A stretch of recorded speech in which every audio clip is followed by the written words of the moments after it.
Nisan ayında, Nisan'ın sonları Mayıs'ın başlarına doğru ektik. Bir 4 ay oldu hemen hemen. 14 dönüm arsa.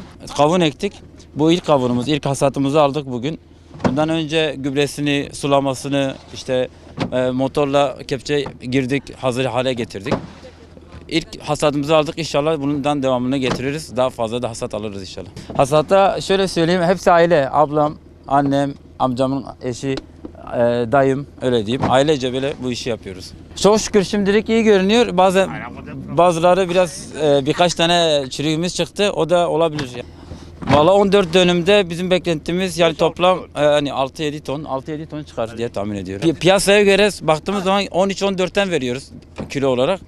Hale veriyoruz. Olmadı yolda varsa toplu almak isteyenler varsa onlara da gönderiyoruz. Yani talep neredeyse oraya gönderiyoruz, sorun değil.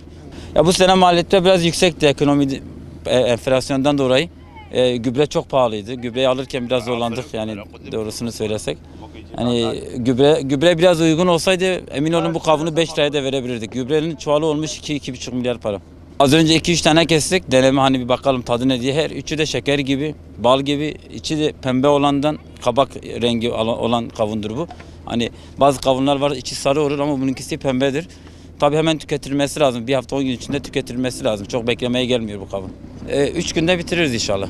Ya bu biz çiftçilere mazot olsun, gübre olsun bu konularda biraz vergi indirimi olsa güzel olur. Evder cil hani bu beri parma kırbu lahana berflihat Hamid bini arda ma arda ma man kari buknazad makrna qawun. Yani hem ilk qawun malvi gundi danya. Af. Qawun ma baş derkatin verma ma başa. O yani biçki mazot bahaya gübre zaf katlamış kırna fiyat yarzana. Verim başa li fiyat hindikan. Am bina hali bu mesele henek tuazin am jwara dişinin. Am dina tkana ve yani hem hiç qawun ne yamje famna kan amad bejin be sürmüş kata payzi. Başa verim zaf başa. Ay vaka dondurmaya.